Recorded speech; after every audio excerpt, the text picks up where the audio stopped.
Friends, இந்த வீடியோலேருந்து previous year questions Tamil பார்ப்போம். உடன்பாட்டு வினையை எதிர்மறை வினையாக மாற்றுக அப்படின்னா வந்தான், அது எதிர்மறையான வந்திலன், அதுதான் கரெக்டு. வந்தான் அப்படிங்கிறது அது எதிர்மறை வினையாக மாற்றும் போது வந்திலன் அப்படின்னு முடியும்.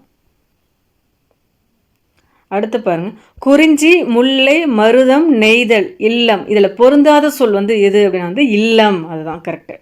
மற்றதெல்லாமே குறிஞ்சி, முல்லை, மருதம், நெய்தல், திணைகள் வருது. இல்லம் மட்டும்தான் பொருந்தாத சொல்ல அமையுது. அடுத்து பாருங்க, கிளி, கிளி, கிளி போன்ற சொற்களுக்கு சரியான பொருள் வேறுபாடு தேர்வு செய்ய சொல்கிறாங்க. ஃபர்ஸ்ட் கிளி அப்படின்னா பயம் அப்படிங்க, கிளி அப்படின்னா கிளித்தல், அடுத்து கிளி அப்படின்னா ஒரு வகை பறவை அப்படிங்கிறாங்க. ஸோ பொருள் வேறுபாடு நல்லா பார்த்துக்குங்க. ஃபர்ஸ்ட் கிளி அப்படின்னா பயம், கிளினா கிளித்தல், கிளினா ஒரு பறவை.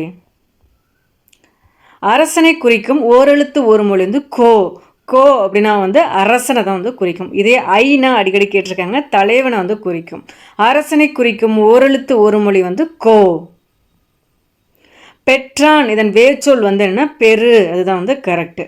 பெற்றான் அதோட வேர்ச்சொல் என்ன பெரு. பெரு அப்படின்னா ஃபர்ஸ்ட் அந்த பகுதி எப்பயுமே ஒரு கட்டளையாக தான் அமையும், ஏவலாக தான் அமையும். வா என்ற சொல்லின் பேரச்சம் குறிப்பிடு அப்படின்னா வந்த, அதுதான் கரெக்டு. வந்தான் அப்படின்னா ஒரு வினைமுற்று, வந்துன்னா வினையச்சம், வருதல் அப்படி ஒரு தொழில் பெயரில் முடியும், ஏன்னா அள் வருது. வந்த அதுதான் ஒரு பேரச்சத்தை குறிப்பிடுது. அகர வரிசைப்படி அமைந்துள்ளதை கண்டறிக அப்படிங்க. செடி, செப்பு, செல்வம், சென்னை, அந்த சேங்கிற ஃபர்ஸ்ட்டு எல்லாத்துலேயும் ஒரே மாதிரி இருக்குது. ரெண்டாவது வார்த்தையிலேருந்து நம்ம அகர வரிசை பார்க்கணும். அடுத்து பாருங்கள், காலங்களில் தெருவில் மழை வைக்காதீர் காலை, இதை ஒழுங்குபடுத்தி எழுத சொல்லியிருக்காங்க. சொற்கள் முன்ன பின்ன மாற்றிருக்கு, அதை கரெக்டான ஆர்டர் எழுத சொல்கிறாங்க. மழை காலங்களில் தெருவில் காலை வைக்காதீர், இதுதான் கரெக்டு. அடுத்து பாருங்கள், விடைக்கேற்ற வினாவை எழுதுக. கொள்ளையிலே வாழை பலா மாங்கனிகள் குலுங்கும் அப்படின்னாங்க. கொள்ளையிலே குலுங்குவன யாவை, அதுதான் கரெக்டானது. ஏன்னா வாழை பலா மாங்கனிகள் தான் குலுங்கும் அப்படிங்கிறாங்க. ஸோ கொள்ளையிலே குலுங்குவன யாவை அப்படி தான் கேள்வியாக அமையணும். கொக்கக்க கூம்பும் பருவத்து இவ்வுவமையால் விளக்கப்படும் பொருள் என்னென்னா காலம் அறிந்து விரைந்து செயல்படுதல். இது மாதிரியான கேள்விகள் அதிகமாக இடம்பெறுது குரல்லேருந்து பார்த்துங்க. கொக்கக்க கூம்பும் பருவத்து இந்த உவமையால் விளக்கப்படும் பொருள் என்னன்னா காலம் அறிந்து விரைந்து செயல்படுதல். கீழ்கண்டவற்றில் பிறவினை தொடரை குறிப்பிடுக அப்படிங்க. பாத்திமா தமிழ் கற்பித்தாள், அதுதான் கரெக்டு. கற்பித்தாள், வருவித்தாள், பயிற்றுவித்தாள், உருட்டுவித்தான், இது மாதிரியான சென்டென்ஸ் தான் அமையணும். பிறவினை வாக்கியம் இதில் எது அப்படின்னா பாத்திமா தமிழ் கற்பித்தாள், அதான் கரெக்டு. பிசிராந்தையார் நட்புக்கு இலக்கணமாக திகழ்கிறார், இது எவ்வகை தொடர் அப்படின்னா இது ஒரு செய்தி தொடர். பிசிராந்தையார் நட்புக்கு இலக்கணமாக திகழ்கிறார், இது எவ்வகை தொடர் அப்படின்னா ஒரு செய்தி தொடர். திருக்குறளுக்கு டேஸ் என்னும் பெயருக்கும் பெரிதும் தொடர்பு இருக்குது அப்படின்னா ஏழு என்னும் பெயருக்கும் தான் தொடர்பு அதிகம் இருக்குது அப்படின்னா. திருக்குறள்னா 14 கீழ்கணக்கு நூல்களில் ஒன்று தான் திருக்குறள். இது 133 அதிகாரம் இருக்கும், 1330 குறட்பாக்கள் இருக்கும், இயல்கள் 9 இயல்கள் இருக்கும். இது ஆங்கிலத்தில் ஜியு போப் அவர்கள் மொழிபெயர்த்திருப்பாங்க. 107 மேற்பட்ட மொழிகளில் மொழிபெயர்த்திருப்பாங்க.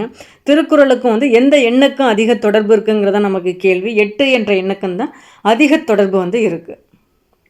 பல கற்றும் கல்லாதவராக கருதப்படுபவர் யார் அப்படின்னா உயர்ந்தாரோடு பொருந்தி வாழும் கல்வியை கல்லாதவர் அப்படின்னா.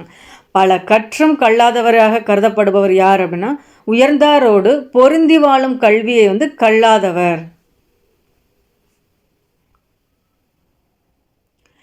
திருக்குறளின் அறத்துப்பால் பொருட்பால் இரண்டையும் லத்தீன் மொழியில் மொழிபெயர்த்த வீரமாமுனிவர். ஆங்கிலத்தில் மொழிபெயர்த்தவர்னா ஜி போப் அவர்கள் வருவாங்க. இதே திருக்குறளின் அறத்துப்பால் பொருட்பால் இரண்டையும் லத்தீன் மொழியில் மொழிபெயர்த்தவர் வீரமாமுனிவர். வீரமாமுனிவர் என்ன சொல்லுவாங்க, இயற்பெயர் கான்ஸ்டன்ட் ஜோசப் எஸ்கே அப்படிம்பாங்க. தேம்பாவணியின் ஆசிரியர் தான் வீரமாமுனிவர். இதே நன்னூல் ஆசிரியர் பவனந்தி முனிவர் வருவாங்க. ஹால்டுவல் திராவிட மொழிகளின் ஒப்பிலக்கணம்ங்கிற நூலில் ஆசிரியர் தான் ஹால்டுவல். எந்த ஆண்டு வெளியிட்டிருப்பாங்கன்னா 1856 வெளியிட்டிருப்பாங்க. ஆறு கிடந்தன்ன அகல் நெடுந்தெருவில் இந்த தொடர் இடம்பெற்றுள்ள நூல் என்ன மதுரை காஞ்சி அப்படிங்கிறாங்க. ஆறு கிடந்தன்ன அகல் நெடுந்தெருவில் இந்த தொடர் இடம்பெற்ற நூல் என்ன மதுரை காஞ்சி. சிறுபஞ்ச மூலம் என்ற நூலின் ஆசிரியரோட சமயம் வந்து கேட்டிருக்காங்க, சமண சமயம். சிறுபஞ்ச மூலம்னா அதோட ஆசிரியர் வந்து காரியாசன், இவரோட சமணம் வந்துன்னா சமண சமயம். சிறுபஞ்ச மூலத்தில் வந்து 6 மூலிகைக்கான வேர்கள் வந்து கொடுத்துருப்பாங்க. சிறுவழுதுணை, சிறுமல்லி, பெருமல்லி, நெருஞ்சி வரும். சிறுவழுதுணை, சிறுமல்லி, பெருமல்லி, கண்டங்கத்திரி, நெருஞ்சி வரும். ஸோ மொத்தம் வந்து 5 வரும் இதில். சிறுபஞ்சம் அந்த மூலிகை வேர்கள் எப்படி வந்து உடல் நோயை போக்குதோ அதே மாதிரி தான் அதில் கூறப்பட்ட 5 கருத்துக்கள் வந்து உள்ள நோயை வந்து போக்கும் அப்படின்னு சொல்லுவாங்க. அந்த மூலிகை வேர்கள் வந்து அடிக்கடி கேட்டிருப்பாங்க, நோட் பண்ணிக்கோங்க. கண்டங்கத்திரி, சிறுவழுதுணை, சிறுமல்லி, பெருமல்லி, நெருஞ்சி வரும். 5 மூலிகை வேர்கள் வரும். ஸோ இது வந்து ஒரு சமண சமயத்தை சார்ந்தது. இதுவும் வந்துன்னா ஒரு 17 கீழ்கணக்கு நூல்களுள் ஒன்று தான் சிறுபஞ்ச மூலம். அதனால் இது அறநூல்கள் அப்படிம்பாங்க. இதெல்லாம் வந்து வெண்பாக்களால் வந்து ஆனது. இது எந்த சமயம் அப்படின்னா சமண சமயத்தை சார்ந்தது. அகநானூற்றில் 6, 16, 26 என 6ஆம் எண்ணில் வரும் பாடல்கள் வந்து எந்த திணையை சார்ந்தது அப்படின்னா மருத திணையை சார்ந்ததான் வந்துன்னா 6, 16, 26 எண்ணில் வரும் பாடல்கள். அகநானூறு அப்படின்னா அதோட சிறப்பு பெயர் வந்து நெடுந்தொகை அப்படின்னு குறிப்பிடுவாங்க. அதில் வந்துன்னா 3 பிரிவுகள் வந்து இருக்கும். கலற்றி யானை நீரை, மணிமடை பவளம், நித்திலக்கோவை அப்படின்னு. கலற்றி யானை நீரைனா 120 பாடல்கள் இருக்கும். மணிமடை பவளம்னா 180, கலற்றி யானை நீரை, மணிமடை பவளம் 180 இருக்கும். நித்திலக்கோவை தான் 100 பாடல்களை கொண்ட தொகுப்பு வந்திருக்கும். அதில் வந்துன்னா ஒவ்வொரு இதுக்கும் வரையறை வந்திருக்கும். அதில் 6, 16, 26 எண்ணில் வரும் பாடல்கள் வந்து மருதத்திணை சார்ந்தது. கலித்தொகையை தொகுத்தவர் வந்து யார் அப்படின்னா வந்து நள்ளந்தோணர்.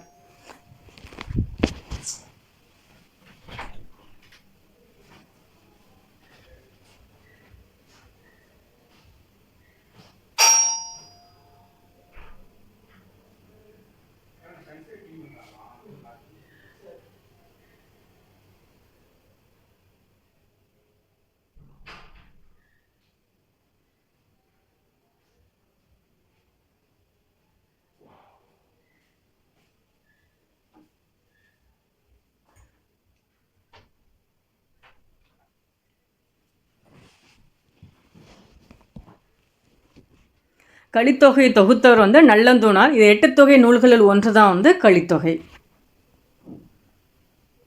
அடுத்து பாருங்க, முந்தை இருந்து நட்டோர் கொடுப்பின் நஞ்சு முன்பர் நனிநாகரிகர் அப்படின்னா வந்து நற்றிணை பாடல் தான்.